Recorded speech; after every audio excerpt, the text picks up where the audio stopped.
exciting opportunities as well that we want to make sure that we are pursuing. Could I follow? Sure. Mr. Secretary. Yeah. Another topic, talking about annexation. You were using the term Judea and Samaria a few months ago.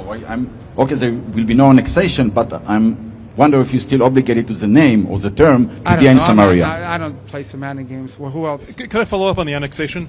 You and the President, Vice President voiced opposition to annexation. Do you have the word from the Israelis that they're not going to go ahead with this in the West Bank? Well, this was a vote that they took in the Knesset. From what it was explained to me, it was elements that tried to use it to embarrass Netanyahu while the Vice President was here. Suffice it to say, we don't think it's going to happen. And more importantly, it's not, from a legislative standpoint, structured in a way that could happen. But it would also threaten this whole process. I mean, we understand that, right? I mean, everyone has to understand if something like that were to happen right now, if that were to happen, a lot of the countries that are involved in working on this probably aren't going to want to be involved in this anymore. It's a threat to the peace process, and everybody knows it. But I'm not getting to the middle of Israeli politics. We're focused on peace and security. The what? What could we expect in terms of future normalization deals?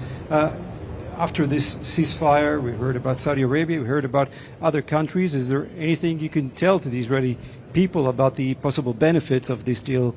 Well, I don't think I need to explain to the people of Israel the benefits of normalization with more countries, especially regional countries, some of whom were on track to do so before October 7th happened, and we were close. So I think you look at the Abraham Accords, we'll be very open about the fact that we'd like to expand it and add more countries to that. And we see this as mutually beneficial. It's not just beneficial for Israel, it's beneficial for these countries.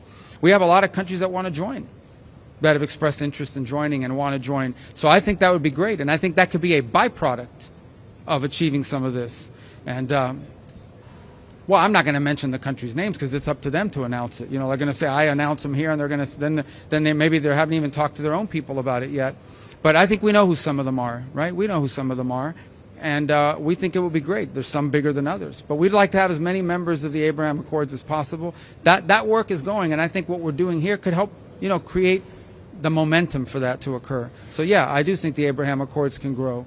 I think there's some countries you could probably add right now if we wanted to, but we want to do a big thing about it, and so we're working on it. But believe me, we have a whole unit at the State Department that works on that. Problem is some of them are here working on this now, but they can work on two things at once. If I could follow up on the ISF, Mr. Secretary, is it the U.S.'s intent to deploy the ISF as a UN peacekeeping force under a UN Security Council We resolution? haven't decided. Maybe. We don't know. I mean, that may be one route. The problem is that some of these countries can't participate in this unless they have a mandate from the UN, as an example. So maybe it'll be a UN resolution. That's one route. We could have an international agreement as well. We're working through that. I mean, we'll find the right formula to do it. It may be the UN.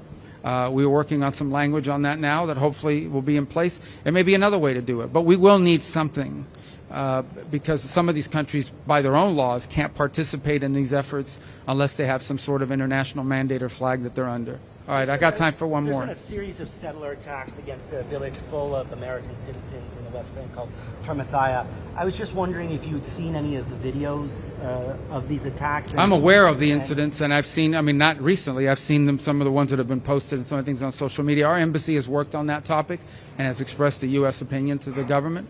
Obviously, the safety and security of Americans anywhere in the world is something that will be important to us. So, and we've expressed our position directly to the Israeli authorities, and our ambassador has spoken on this topic clearly and repeatedly. Okay? Thank you, guys. Thank you, Press.